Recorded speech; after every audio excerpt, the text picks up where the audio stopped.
It's basketball time, and as the changing of the season goes on outside with Mother Nature, here at Kenyon College and its athletic programs, we change seasons too. Here with me for the men's basketball preview show is head coach of the Lord's basketball team, Dan Priest. And Coach, just running over a recap of last year, finished 16-11 overall, 9-7 in the conference. You entered the NCAC tournament as the number 3 seed and earned the program's first conference victory since the 09 season. And so it was kind of my first introduction to the team since I came on board with Kenyon here. Saw a lot of steals, lots of blocks, lots of rebounds, and multiple scores on the box score. Is that what we're going to expect this year with the 2013-14 version of the team? Sure, I would think somewhat. We're not a team that's making a ton of threes. We're not a team that's scoring in bunches in terms of three-pointer, two-pointer three. So we're not scoring that way. So we kind of have to grind things out. We've got to try and be pretty aggressive. We've got to try and get going in transition when we can, try and get as many easy baskets as we can. So I think it will. We're hoping we'll have some guys that maybe their games have improved, or guys that maybe are new guys on the scene that will maybe complement kind of what those guys have done. But certainly the core of our guys is the same core of our guys, and hopefully they've gotten better. But I think that their games or what their kind of MO remains the same. I think one of the biggest returning pieces of the puzzle will be Ikenna Wadibia, who came in and last year posted 16.5 points per game, led the team in rebounding as well, and earned All-American preseason honors as a reward for that. How key is he going to be in this year's game? Yeah, well, no question. I mean, some people think Ikenna could be the best player in our league, whether he is, he's certainly one of the best top returning guys. So, the two keys for Ikenna is can he keep getting better? He was better as a sophomore and he was better as a junior. Try to figure out, where to play and what position he is, that whole thing. So the key is, can he get better? Can he continue to improve? He'll get more and more attention now. Not that he didn't get a lot of attention last year, but he'll get more and more attention. He's trying to get a little bit healthier too.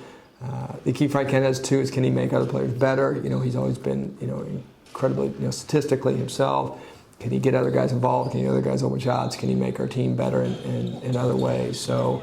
I don't know if you ask people in the league, but I certainly would think that they'd say he's one of the top 2 or 3, if not the best guy in our league. So I'm hoping we got some guys to give him a little bit of help. I'm hoping we got some guys who can make some shots around him. But certainly, we'll go, as far as Ikenna can make our other guys better will be a huge key for us.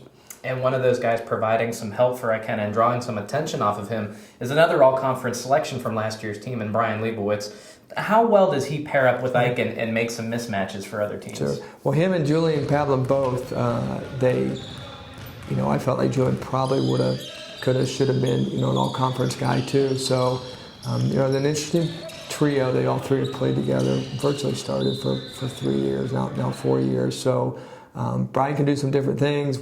He originally played all with the back to the basket. Now he plays facing the basket a lot more. So he kind of helps Ike in that situation, that he can go inside, he can go outside a little bit. And Julian helps him tremendously because he takes a lot of pressure off him by being able to make shots. And Julian is really smart, really crafty with the ball, and he puts both Ikenna and Brian in positions where they can score. He understands where they need the ball, how they can get open. So they both kind of feed off all three of them off each other. Well, Julian, Brian, Ikenna, that's 3 very strong pieces of the puzzle that return and serve as a great core. Who are some other guys that are returning from last year's team that you're going to be relying heavily upon to fill out the rest of the lineup? Yeah, well, we're hoping our junior class has improved, which I think they have. And we tell guys that, if we have everyone coming back, that's great. But if we're not any better, then we're going to be worse because other teams are going to be better. So if we're not any better, we think it'll be really hard for us to even be 500 in the league because everyone else gets better. So part of the keys to that is our junior class of guys, which has really worked hard, which has really improved. Cooper Handelsman, from a freshman to a junior now, has improved massively. Jonathan Amador has physically and just basketball sense has improved. John Bray turned into maybe one of the 2 or 3 better low post guys in our league, numbers wise. He was a real true 5-man in our league. So those guys played a lot. We'll count on them again. Connor Garrity played a lot, so we're hoping all 4 of those juniors will play. And then we're going to have a couple of the sophomores, so some new guys kind of step up too.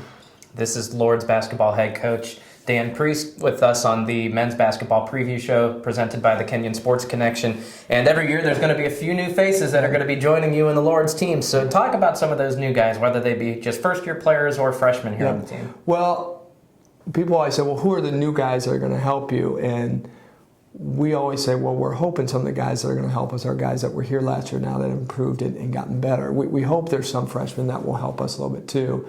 But the key is the guys that have been here, figured out the weight room, figured out what we're doing. Guys like, Brian Comey played last year, so it was a factor, but he won't be a new face, but hopefully an expanded role face in that he's figured things out, he understands what it takes, he's put on 20 pounds of muscle. That someone like that will be a big help. Tim Conley, who played a little bit last year, will have a chance to play big minutes, and he can shoot it, which is something that we lack. So those two guys are two real key guys. And Dan Jaguar, who played a little bit last year, hopefully one or two or all three of those guys. We hope some of our freshmen will play, but in some ways we hope we don't have to count on them as much as we count on those sophomore group of guys. But in our two scrimmages, Conley, Tim has played a lot and played well. Brian has played a lot and played well, and so has Daniel. So we're hoping that sophomore class of guys kind of gives us a new shot in the arm. Well, it sounds like even those first-year players are going to have a lot of good guys to learn from, even if they're not hitting the floor. Yeah. Looking out over the horizon in the conference, OWU was a team that went on and did a lot of good things in the conference in the NCAA level, and they returned their Coach of the Year, despite losing Player of the Year due to graduation. Just when you look at it, are they the returning favorites, or are there other teams that really pose as a viable threat for an NCAC championship? Yeah, I would say Worcester got picked top in our league and probably should have. They lose, they're kind of post guys, but just have, probably two of the three, if not the two best guards in our league. Massive tradition, good players, good coaches. So I would think they would be probably the team to beat in our league. And then Wittenberg returned. They're like us. They return everyone. Their conference record, although they were seeded lower in the conference tournament, was the exact same as ours. So they returned everybody.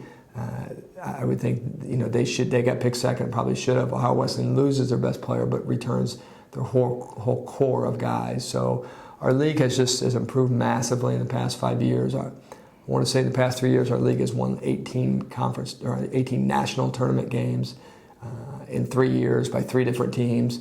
We've had 5 different teams ranked in the top 25 in the past 3 years in our league. So I would say those would be the 3 people to beat, but there's a lot of really good teams in our league. Well, it sounds like there's going to be a lot of good competition. So when you look at your team, and heck, we'll even let you go and give a little free promo for those that may not know the program as well. When they come out to the Kenyon Athletic Center and watch your team, are they going to see the team hang its hat on? What are they going to witness? Yeah. Well, we've evolved quite a bit. First of all, we'll see more guys. We have a more competitive situation now. We'll dress 15 or 16 guys, which is different, which is good for us. We have a much more competitive environment. So, like I said, our team will change a little bit from a year ago, but we have to be hard to score against. We have to be able to rebound. We led the league in offensive rebounds again. We have to. We just don't have a choice because I think we'll shoot it better than we did a year ago, but we can't score it, in bunches, like I said. So we've got to be able to guard. We've got to be able to rebound. We've got to be able to play together. We've got to be able to share the ball. So I hope that's what we see, because if we're going to be successful, that's kind of what we have to do. I think they'll see, Ikenna and our other older guys make a lot of plays, but if we're going to be any good, we have to have a lot of other guys making plays. So I think we'll play a little bit quicker. Our guard plays, we've got juniors and seniors there, so hopefully we'll play a little bit quicker. But ultimately, that's how we're going to have to play.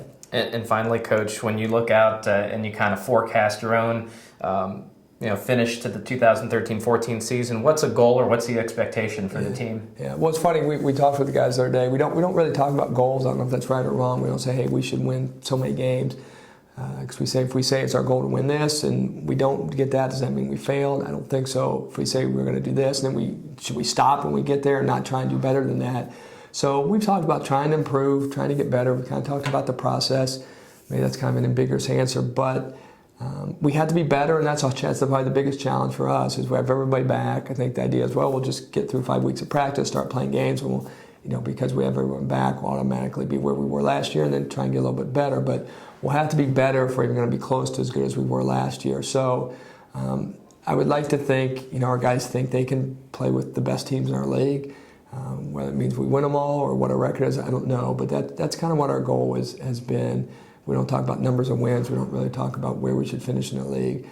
We've talked about trying to be the best that we can be, trying to get better each day, trying to compete with the best teams in our league, and trying to enjoy the process because the basketball season's a grinder. It's a long, long haul. We're already 3 weeks in almost, We haven't even played a game yet. We got to get through Thanksgiving. We got to get through Christmas. We got to get through the winter. So it's a long haul. So we talk about trying to get better, trying to enjoy each other and trying to be good teammates. And hopefully at the end, then when you look at the number of where we are, how many we've won, then I think hopefully it'll take care of itself.